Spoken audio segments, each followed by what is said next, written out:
We are pleased to be joined by Antonio Reynoso, Brooklyn Borough President and candidate for New York's 7th Congressional District. I want to start by thanking you for speaking with us today.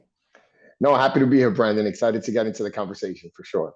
Of course, the pleasure is all ours. So I think that we almost have to start with Trump's new war, one that has left a girls' school decimated, thousands of Iranian citizens dead, 13 Americans dead. The list goes on and on. What do you think of him starting this without congressional approval and then now coming to Congress for $200 billion to keep it going for who knows how long?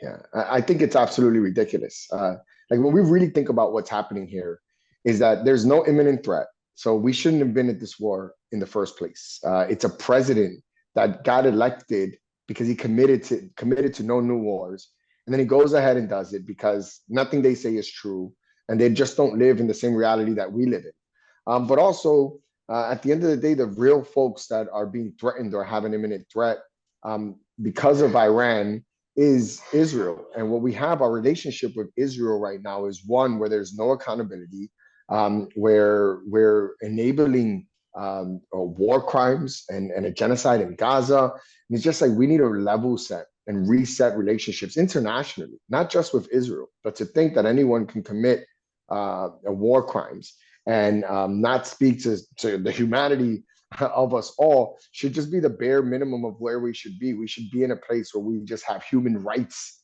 are something that are basic to what you need to be.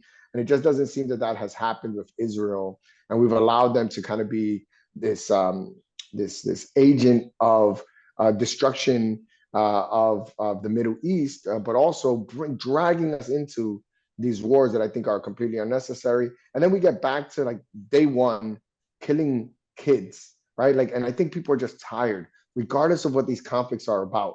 If in diplomacy falling apart, and that we just move forward with 150 kids being killed, it's just like another day of the week. I just think it's an unacceptable thing, and I think that we should. I think the American people are going to let the Republican Party know that it is unacceptable. But also, Brandon, the Democrats are a big problem too. 4 Democrats voted alongside Republicans to continue to give Trump war powers without any conditions whatsoever. And I just think that there's also these Democrats in the party that continue to hold us back, not listen to the American people, and be completely aloof to what the rest of us are suffering or going through. So yeah, I think it's a disaster. I don't see one positive thing that could possibly come out of this war with Iran. I agree completely. I did want to ask a bit about Israel. Obviously, we're kind of launching this excursion with them. They've doing, as you mentioned, a genocide in Gaza. They've launched attacks into Lebanon and Syria. So a lot of people are questioning kind of military funding to Israel. It's a big debate even within the Democrat Party. I'm curious, if you made it to Congress, is this something you would vote to continue? Do you think it's a cease? Kind of where do you fall in that? I don't think we should continue to send weapons of war to Israel. And I just I want to go back to just human rights, because I think a lot of people want to make this about Israel and just Israel. But for us as a country, what we should say is that there are basic expectations that are expected of any of our allies internationally. And that is human rights violations will not be tolerated by any means. And it seems like we give Israel a pass when we talk about this. And it makes it so that our relationships with other international allies are set to a different standard.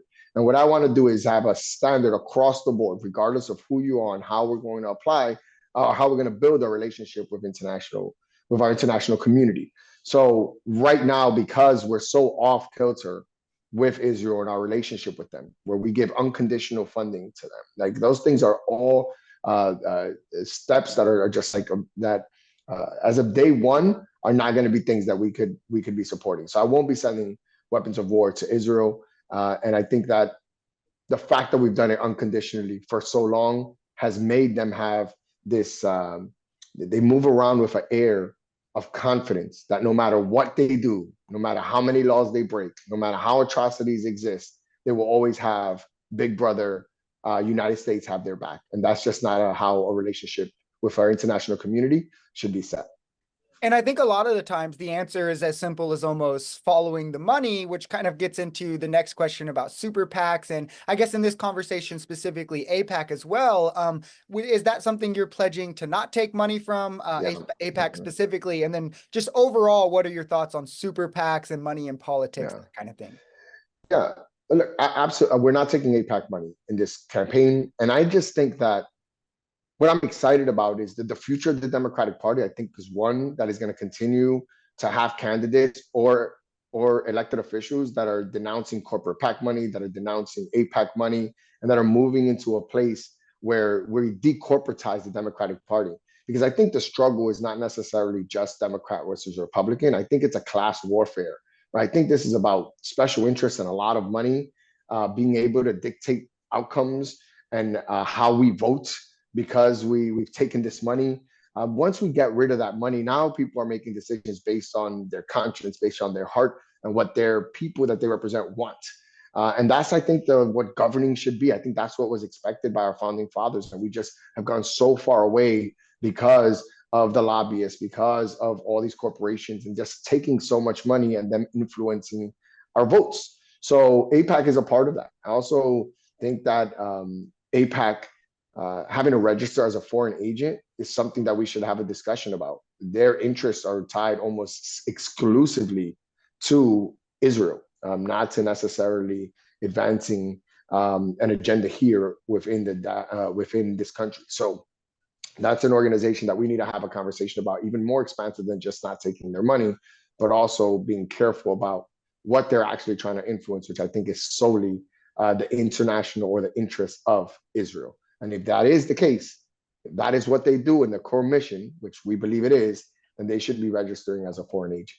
So do you think something like Citizens United should also be overturned? And is that something you would fight for in Congress? Yeah, so I'm already on the pledge. I'm on the Citizen United website. I'm a big so Brandon. I come from a time it's just like, and I want to like I know we're talking about Congress and it's important. I supported Elizabeth Warren when she ran for office. I'm like I consider myself like an Elizabeth Warren crap because I'm a big nerd. I love plans. I love thinking about what the future is going to look like and being ready and being prepared. But ending Citizens United, I got elected to the city council when I went against a 26-year-old incumbent and party boss, the Democratic Party boss. And I had campaign finance reform here in the city of New York and I didn't have money. I'm a poor kid from the South Side. So I raised, I think it was like $50,000 or $60,000 in low dollar amounts for mostly like what I call like the Miss Johnsons and the Doña Conchitas of the world. That's where I raised my money, but I got matching funds and I was able to compete in a race versus somebody that had, hundreds of thousands of dollars that they collected throughout their years and that were like entrenched. And I think Citizens United does the complete opposite of that. It doesn't bring in poorer voices or newer voices or working class voices to the party. But it does, it gives this outsized voice to corporations and the powerful and the people with money. So yes, ending Citizens United should be like the first start. We should be talking about that immediately. And I guarantee the politics of this country will change for the better on both sides, across the board. Democracy it'll breathe a fresh air when we end Citizens United. So yeah, I'm a part of that. I've already pledged it. I'm on their website. And it's a group that I've been advocating to join our campaign specifically because it's a core tenet to who I am and what I believe. Another major issue, I believe, always in New York, with it being such a melting pot of cultures, is ICE. As we've seen, 2 Americans killed, another long list of abuses there that we could rattle off. Yeah. Where do you fall kind of in the conversation? Do you think ICE can be reformed? If so, how? Or are you in the abolish it camp? Yeah, it's definitely in the abolishment camp. And it's crazy because abolishing ICE has become like a centrist talking point now. And I just want to give credit to all the people in the streets, everybody making noise, that a lot of these things, elected officials very rarely, if ever, come up with an idea. It's always coming from like the grassroots and the people on the ground. And they've made it happen. They've now turned the tide and we have moderate elected officials from the Democratic Party talking about abolishing ICE. So more power to the people. That was amazing. But ICE in itself is not an entity that needs to exist. We have a system through our courts that's deporting millions of people that have committed crimes in this country that are not citizens. and deporting them long before ICE was this militarized, expansive institution. Before we gave all these billions of dollars and had them grow and had their headcount grow and have them terrorizing our local communities, we were deporting. Barack Obama deported millions of people under the systems that already exist. ICE was intended to be this like scalpel that could go after these criminals that escaped somehow that we couldn't find.